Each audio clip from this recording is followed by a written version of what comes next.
Pues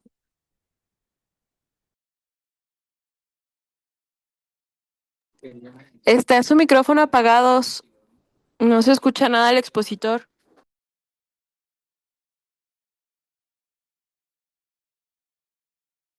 Perdón. Oye. Perdón por los problemas técnicos. Pero bueno, continuamos hablando un poquito de la fisiopatología del asma, donde hay ciertos puntos que son de relevancia señalar. ¿Por qué? Porque el tratamiento y sobre todo el tratamiento biológico que vamos a ver más adelante un poco por encima, se va a centrar en puntos en la fisiopatología. La... ¿Listo? Ok, muy bien. Todo comienza con algún desencadenante. En este caso, un estímulo desencadenante que puede ser el ejercicio, puede ser un alérgeno, pueden ser infecciones o pueden ser irritantes.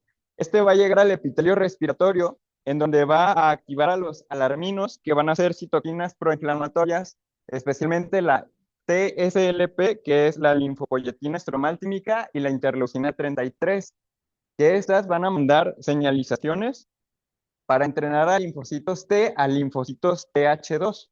Después vamos a llegar a estas tres vías, que es la vía de la interleucina 4 junto con la interleucina 13, la interleucina 5 y la vía de la interleucina 13. Al unirse la interleucina 13 con la interleucina 4, esto va a favorecer a que los linfocitos B produzcan inmunoglobulina E. La interleucina 13 por su cuenta es la encargada de la remodelación, es por así decirlo, la arquitecta del daño o la arquitecta de la fisiopatología del asma. ¿Por qué? Porque va a causar mayor contracción bronquial en el músculo liso y depósito de colágeno que va a engrosar la pared. Ah, Asimismo, va la interleucina 5 a estimular la producción de eosinófilos y va a ser una guía de los eosinófilos hacia el tejido pulmonar. Entonces, vemos que aquí estas interleucinas van a ser de relevancia. ¿Por qué? Porque si en algún punto del tratamiento podemos detener cualquiera de estas señalizaciones, pues vamos a causar que se detenga la fisiopatología del asma. Y bueno, ¿en qué va a terminar en esto? En los síntomas típicos que pueden ser sibilancia y disnea con variabilidad, y la hiperreactividad bronquial y el remodelado a largo plazo si es que no se corrige. ¿Haz la siguiente, por favor? Gracias. Muy bien, vamos con un caso clínico. Lo voy a leer de acá porque ahí me tapa un poquito. Pero es un paciente masculino de 32 años sin enfermedades crónicas conocidas. Acude a consulta por episodios recurrentes de disnea, opresión torácica y tos seca de aproximadamente 8 meses de evolución. Refiere que los síntomas aparecen principalmente por la noche y en la madrugada y se exacerban al realizar ejercicio y al exponerse al polvo en su trabajo, que es una bodega de granos. Menciona que en los últimos 2 meses ha presentado sibilancias audibles y ha tenido que acudir a urgencias en una ocasión por dificultad respiratoria, en donde recibió salbutamol nebulizado con mejoría evidente, niega fiebre, expectoración purulenta o pérdida de peso. Y bueno, este es un caso típico de asma, pero ahora vamos con la pregunta, que es qué manifestaciones clínicas nos orientarían con mayor especificidad al diagnóstico de asma. Las voy a leer lento y luego vamos votando. La opción A es tos seca, más disnea, más opresión torácica de predominio vespertino. Opción B, sibilancias audibles, más disnea, más opresión torácica asociados a exposiciones laborales. Opción C, tos seca, más disnea, más expectoración purulenta de 8 meses de evolución. Y opción D, sibilancias audibles, más tos seca, más disno mejora a pesar del uso de salbutamol. Y ahora sí, quien considere que es la opción A, levante la mano. Opción B, ok, la mayoría, opción C y opción D. Y la mayoría está en lo correcto. Es sibilancias audibles, disnea o presión torácica asociados a exposiciones laborales, porque vamos a ver que la combinación de estas tres manifestaciones, sibilancias, disnea y opresión torácica, sobre todo asociadas a que tengan algún desencadenante y variabilidad, nos va a dar una especificidad diagnóstica superior al 94%. Entre otros, manifestaciones clínicas, tenemos que la que tiene mayor sensibilidad es la de sibilancias autorreportadas, mientras que las sibilancias ante la auscultación son las que tienen mejor especificidad. Y bueno, ¿cuáles son los principales detonantes y síntomas? Ya les comentaba que sobre todo la exposición a irritantes, a polvo, infecciones, el ejercicio, que vamos a ver más adelante que hay un fenotipo de asma que se asocia principalmente al ejercicio, Y las características son que tiene que tener variabilidad, sobre todo dependiendo de la exposición y dependiendo de horario, sobre todo de predominio nocturno y predominio al despertar. Y bueno, vamos a hablar un poquito de los fenotipos del asma. Vamos a dividirlos en dos. Vamos a ver, perdón. Ok. Vamos a tener dos, bueno, vamos a dividir en dos los fenotipos, uno por clasificación según la inflamación tipo 2, que lo vamos a dividir en T2 alta o T2 baja. En el T2 alto, esto lo vamos a llamar también alérgica y se va a caracterizar por una eosinofilia, este, mayor a 300 eosinófilos por microlitro y con alta cantidad de óxido nítrico inhalado, que eso lo vamos a ver más adelante. Esta va a ser de inicio temprano y sobre todo se va a relacionar con comorbilidades atópicas. Va a responder muy bien a regímenes de corticoides inhalados y formoterol, así como biológicos específicos que interfieran con la cascada inflamatoria alérgica. Y vamos a tener un T2 bajo que va a ser el no alérgico. Este va a ser por el contrario de un inicio más tardío, más común en mujeres y en personas con obesidad, y va a ser una inflamación de carácter no eosinofílico. Este va a tener menor respuesta a corticoides inhalados y el único biológico aprobado es el tezepelumab, que el nombre suena a TSLP, que es el que les comentaba con anterioridad, que es la linfopoyetina estromal tímica, que es quien inicia la cascada inflamatoria en el asma. ¿Te das al siguiente, por favor? Vamos a tener otra clasificación, que esta va a ser los fenotipos de presentación específica, en donde vamos a encontrar un fenotipo que es el asma inducido por ejercicio, cuya manifestación clave, como lo dice, es un broncoespasmo que va a ocurrir únicamente durante o tras la actividad física. Y bueno, el manejo se va a centrar igual en corticoides inhalados y en formoterol, o corticoides inhalados y betagonistas antes del ejercicio, que después vamos a ver también que no es que el utilizar estos medicamentos profilácticos al ejercicio no son una señal de mal control del manejo. La profilaxis no se considera como mal control de manejo. También vamos a tener un fenotipo de asma relacionado con el aspirina, en donde va a ser una triada de asma, pólipos nasales y reacciones del COX, los AINES, más específicamente la aspirina. Y en estos, se puede considerar la desensibilización por un alergólogo a la aspirina para mejorar el cuadro clínico del paciente y disminuir las exacerbaciones. Y por último, vamos a tener un asma asociado a la obesidad, en donde los síntomas van a estar agravados por comorbilidades como reflujo y apnea obstructiva del sueño, que son enfermedades típicas de un paciente obeso. Y bueno, el tratamiento se va a centrar sobre todo en la pérdida de peso para disminuir las comorbilidades que son las que lo van a generar. ¿Le das a la siguiente, por favor? ¿Cómo vamos a diagnosticar el asma? Vamos a iniciar por una historia clínica con síntomas típicos, sibilancia, disnea, opresión torácica y tos, que ya vimos de características variables y que se asocien a un desencadenante.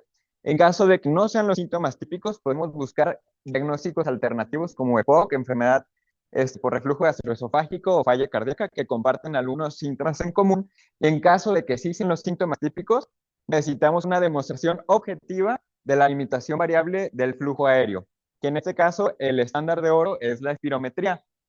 En caso de contar con la espirometría y que salga positiva, que más adelante vamos a ver cómo sale positiva la espirometría, confirmamos el diagnóstico y lo tratamos. En caso de que salga negativo, vamos a ver que tenemos otros pasos a seguir para poder diagnosticar el asma.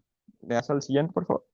Y bueno, continuamos con el caso clínico, que en el paciente previamente mencionado se sospecha de asma, por lo que se solicita la realización de una espirometría.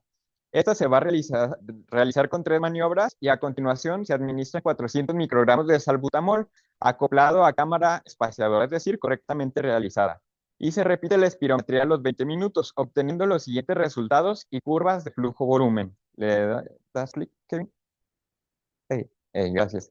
Ahora, podemos confirmar el diagnóstico de asma y de sí o no, porque alguien gusta participar en si pudiéramos analizando esta espirometría. Es que no se ve muy bien esta sección acá, lo vamos a mover nada más. Listo. Por si alguien... Ajá, Julio.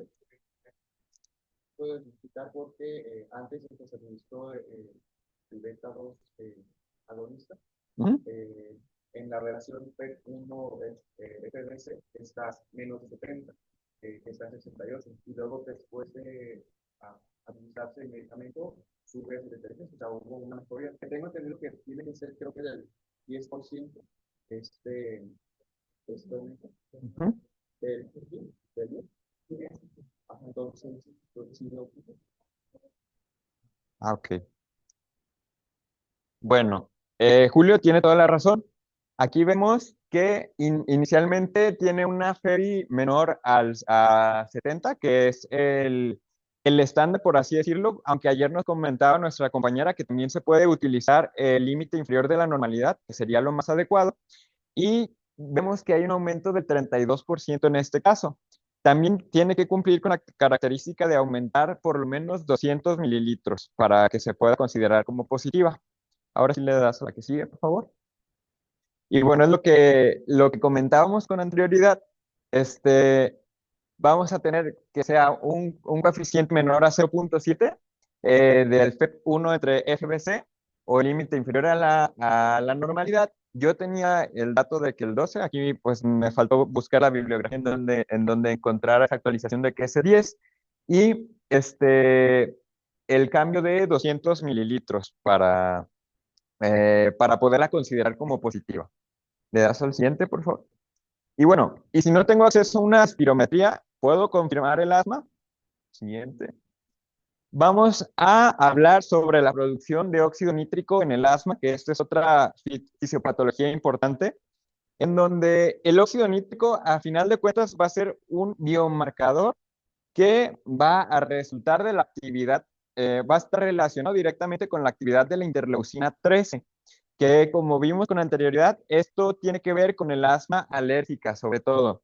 Entonces, la interleucina 13 al unirse con la interleucina 4, que era lo que hablábamos en las diapositivas anteriores, va a mandar una señal por un señalizador que es STAT6, que las siglas son Signal Transducer and Activator of Transcription, duolingo.com, yo, número 6, y este va a fosforilarse y viajar al núcleo para transcribir INOS, esta molécula de aquí, o también llamada NOS2. Esa molécula, que es la óxido nítrico sintasa inducible, va a producir una alta cantidad de óxido nítrico en la célula y el óxido nítrico va a degradar la L-arginina en L-citrulina.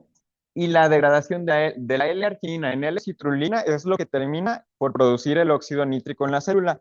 El óxido nítrico es una molécula muy volátil, entonces es un gas muy volátil. Entonces este gas va a salir a las vías expiratorias, a la vía aérea, y lo vamos a poder cuantificar nosotros con una prueba precisamente de medición de fracción expirada del óxido nítrico. Y pues bueno, todo eso, LEDA-Screen, es una herramienta sorpresa que nos ayudará más tarde, porque la pregunta anterior era si podíamos diagnosticar asma sin espirometría y la respuesta es que sí. ¿Le das a la siguiente, por favor? Porque puede haber una confirmación a través de biomarcadores. Vamos a tener dos biomarcadores por los cuales podemos considerar un diagnóstico positivo de asma. Entre ellos es eosinófilos en sangre, donde una cantidad mayor a 300 por microlitro nos dice un asma altamente probable, sobre todo de característica eosinofílica o alérgica. O otro criterio que tenemos es la fracción expirada de óxido nítrico, en donde arriba de 50 partes por billón o por billar nos va a dar un diagnóstico positivo para asma eosinofílica o también llamada alérgica. Sin embargo, es importante saber que la negativización de esos dos estudios, si no se cuenta con la espirometría, no nos descarta el diagnóstico de asma. Esto nos lo confirma, pero no nos lo descarta. ¿Y cuándo los vamos a solicitar? Cuando la espirometría o el flujo expiratorio máximo no estén disponibles y cuando exista una alta sospecha a pesar de una espirometría negativa. Siguiente, por favor. Y si no tengo acceso ni a una espirometría y los biomarcadores son negativos a pesar de mi sospecha por el asma, le das la siguiente. En caso de que tanto la espirometría como los biomarcadores sean negativos, si yo tengo una alta sospecha, lo que nos recomienda la guía GINA 2025 es que iniciemos el tratamiento de asma con corticoides inhalados a dosis media y revaloremos en 3 meses. Si en 3 meses hubo una respuesta positiva al tratamiento, podemos considerar como que el diagnóstico de asma está confirmado. Sin embargo, siempre lo ideal es corroborar el diagnóstico con la espirometría en algún punto de el seguimiento de este paciente. Y como les comentaba, siempre es importante el diagnóstico es por espirometría porque hasta un 25 a 35% de los pacientes previamente diagnosticados con asma no tienen asma realmente. Por eso es que tenemos que tener una prueba objetiva que nos diagnostique, valiendo la redundancia, el diagnóstico de asma. Y en caso de que ya estén utilizando tratamientos, si es seguro suspenderlos, podemos suspender esos tratamientos por los tiempos que vienen en estas tablas y realizar la espirometría para ahora sí tener la confirmación objetiva de la obstrucción de salida del aire en el paciente y la reversibilidad de la misma. Tenemos que los ABA, 4 horas, los corticoides inhalados y los beta agonistas de larga duración, si están por 2 veces al día, 24 horas es la suspensión. Si es una vez al día, tiene que ser una suspensión por 36 horas y los agonistas muscarínicos tiene que ser de 36 a 48 horas.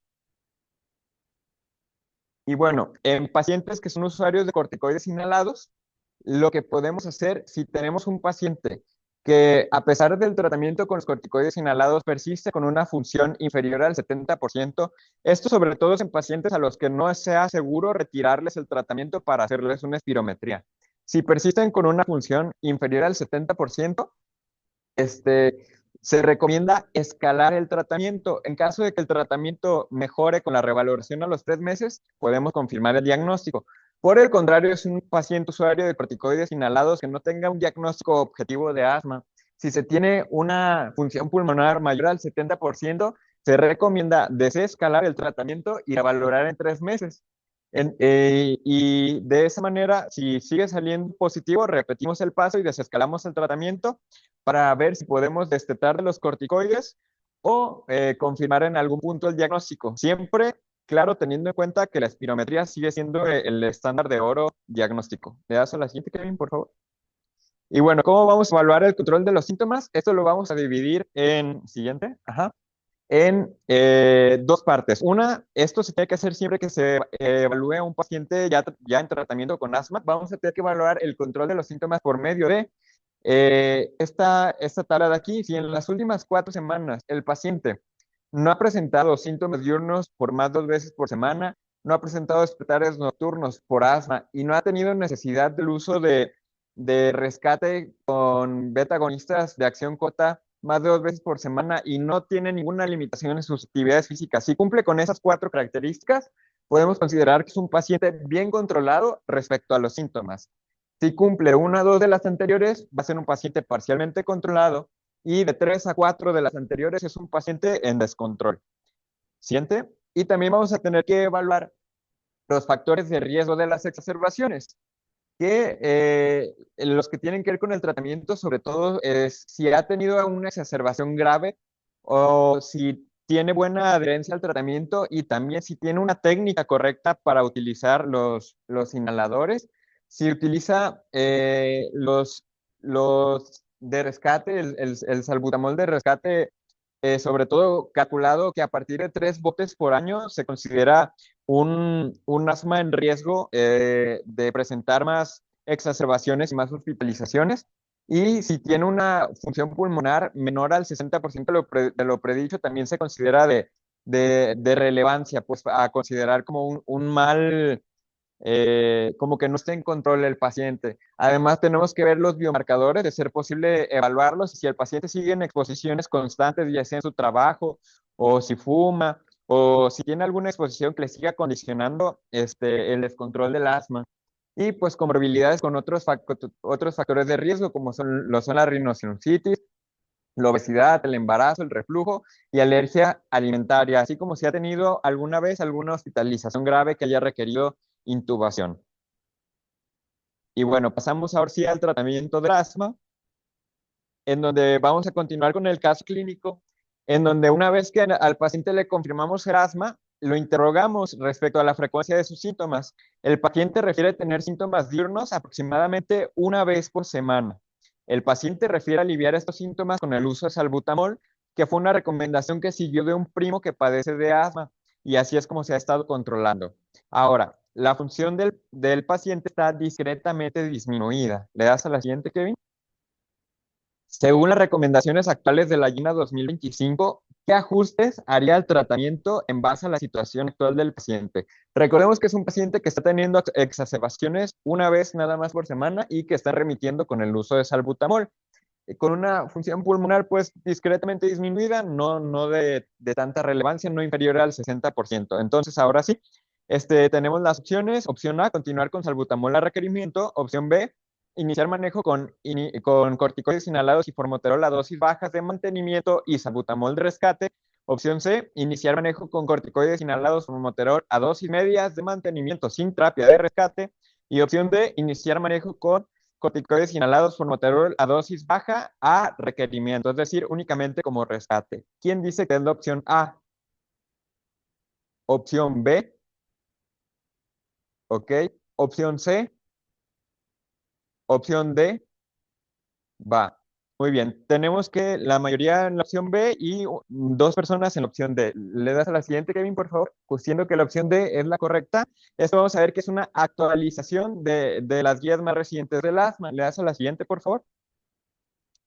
Eh, ¿Qué ha cambiado últimamente en las guías? Antes se decía que un paciente con síntomas leves, es decir, que tuviera una exacerbación por semana diurna no asociada a despertares nocturnos, etcétera, etcétera, se podía manejar únicamente con salbutamol de rescate.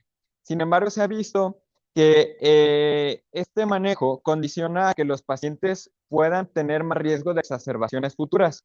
Hoy en día, el pilar del tratamiento es corticoides inhalados asociados a agonistas beta de acción larga, usados tanto de rescate, tanto como de mantenimiento, que era la opción D que se mencionaba al final. Es decir, usar esa asociación de mantenimiento. Entonces, le das a la siguiente, por favor.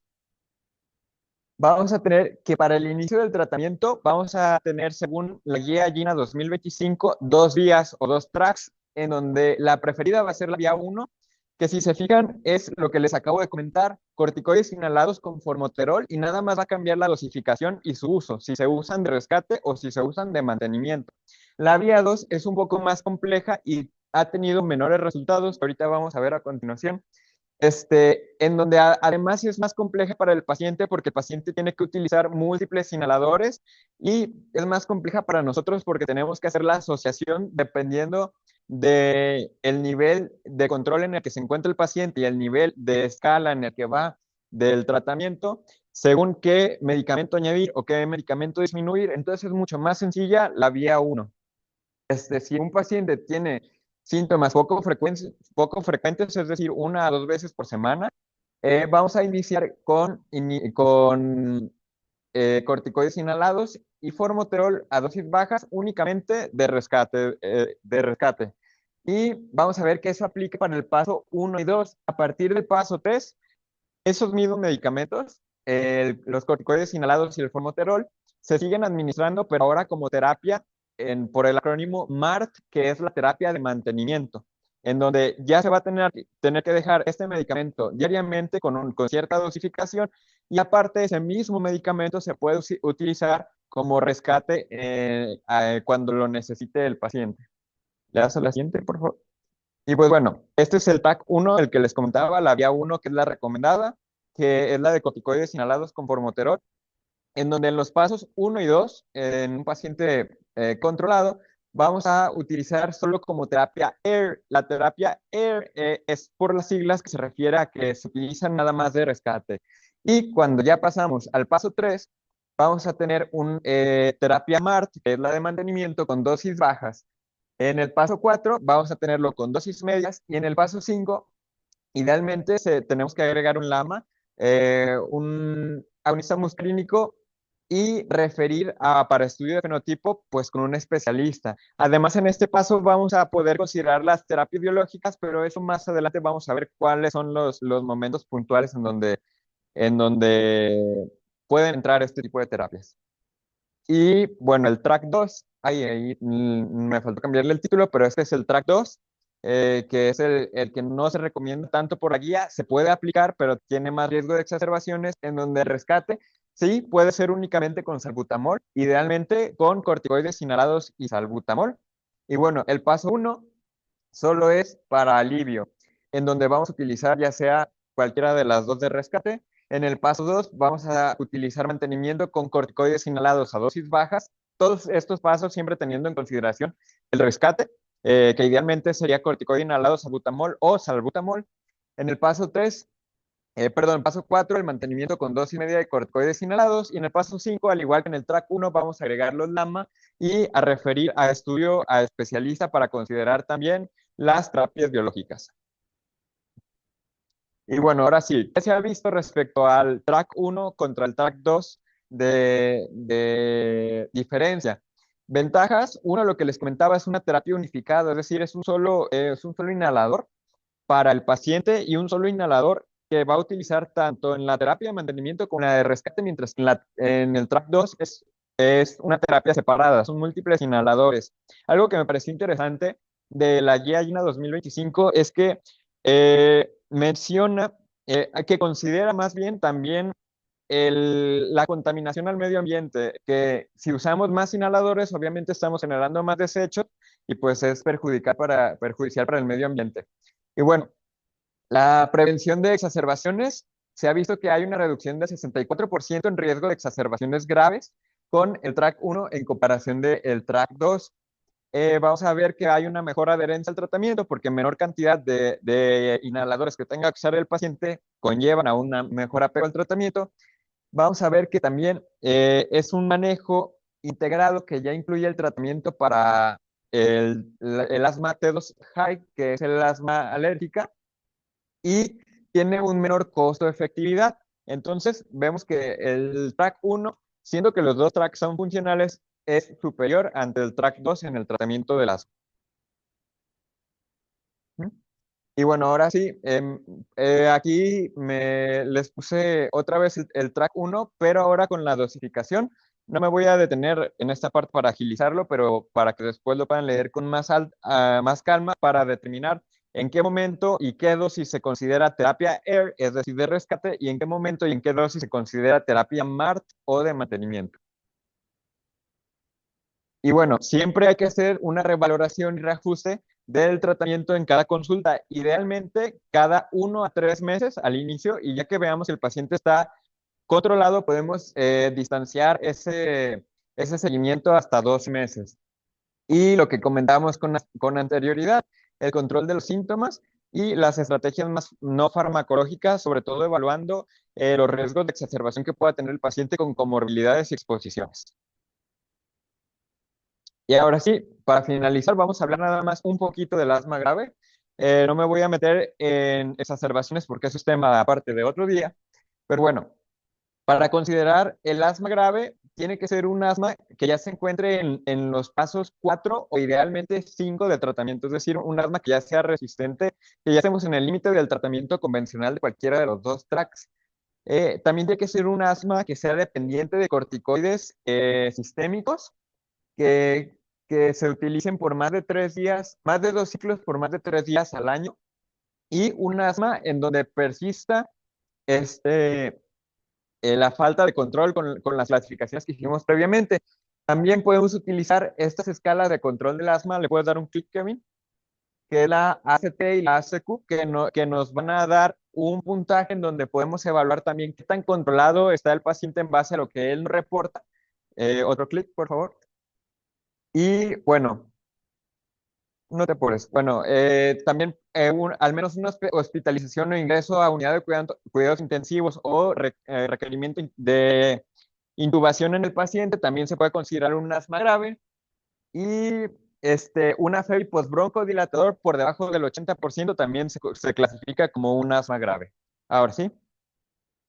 Ya por último, vamos a mencionar nada más, no me voy a meter a detalle, pero los biológicos aprobados por la FDA, que tenemos el omalizumab, que directamente es un antiinmunoglobulina E, que claramente si el asma alérgica tiene su señalización a través de la inmunoglobulina E, pues este nos va a ayudar específicamente con ese tipo de asma. El mepolizumab y el resilizumab, que son antiinterleucina 5, que como les comentaba al inicio, esta es la que la estimula la producción de eosinófilos, entonces al bloquearlo, pues vamos a disminuir también sobre todo el asma alérgica. Y el benralizumab, que también tiene que ver con el receptor alfa de la interleucina 5. Y ahora los que bloquean las vías de señalización de la T2 y las alarminas, vamos a tener el dupilumab, que este es un antirreceptor de interleucina 4R alfa, que si recordamos, la interleucina 13 se une con la interleucina 4, entonces al bloquear este receptor, vamos a bloquear por consiguiente todo lo demás que pueda desencadenar en la cascada del asma. Y el tezepelumab que les mencionaba al inicio, que es un anti-linfopoyetina estromal tímica, que es el producto de las alarminas en el asma. Entonces, este lo va a bloquear desde el inicio y sobre todo, el ventaja que tienes que el bloqueo al ser en el inicio y no después con las interleucinas va a beneficiar tanto al asma alérgica como al no alérgica, que es lo que comentaba en las primeras diapositivas.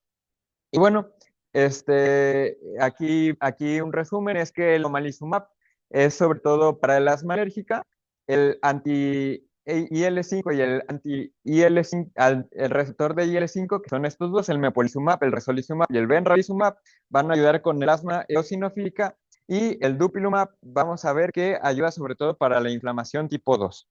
Y bueno, sí, por favor. Como conclusiones, actualmente, el asma debe clasificarse en base a la afectación al estilo de vida del paciente y a la frecuencia de los síntomas. El diagnóstico de asma debe corroborarse siempre con un método objetivo como la espirometría o el flujo expiratorio máximo. El uso de biomarcadores como eosinófilos en sangre o óxido nítrico inhalado tiene lugar cuando no sea posible el uso de espirometría para confirmación del asma. Sin embargo, su negatividad no descarta el diagnóstico. Es importante evaluar el control de los síntomas, los factores de riesgo de los pacientes en cada una de sus consultas para ajustar el tratamiento de una manera más óptima. Y por último, la monoterapia con salbutamol de rescate ha demostrado un mayor riesgo de presentar exacerbaciones, por lo que actualmente debemos de evitarla y optar por una combinación de corticoides inhalados con formoterol, idealmente en su lugar. Y bueno, eso es todo por mi exposición. Muchas gracias por su atención.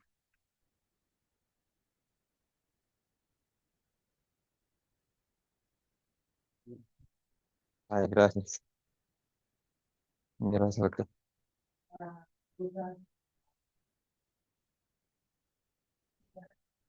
Gracias.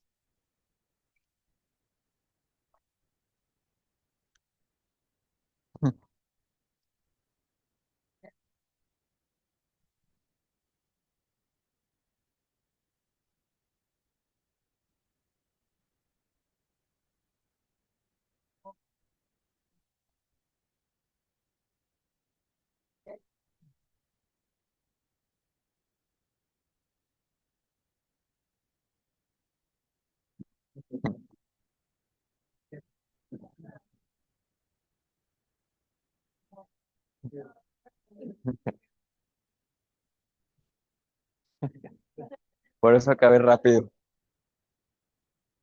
Sí,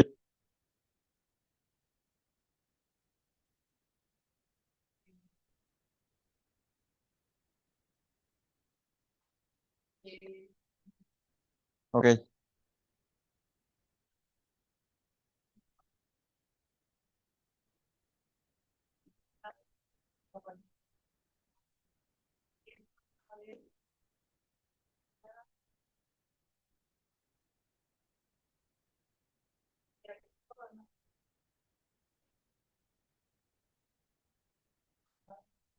Ujú. Sí.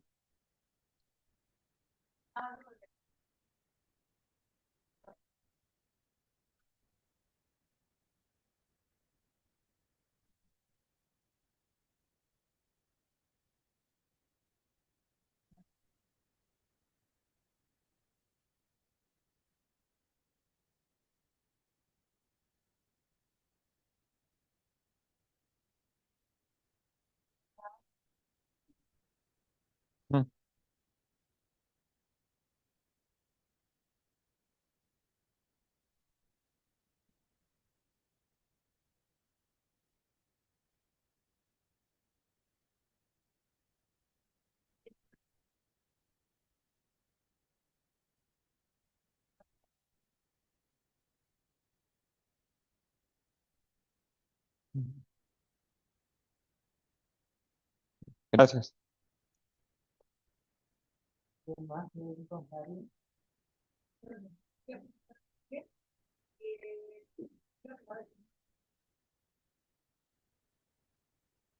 Mm.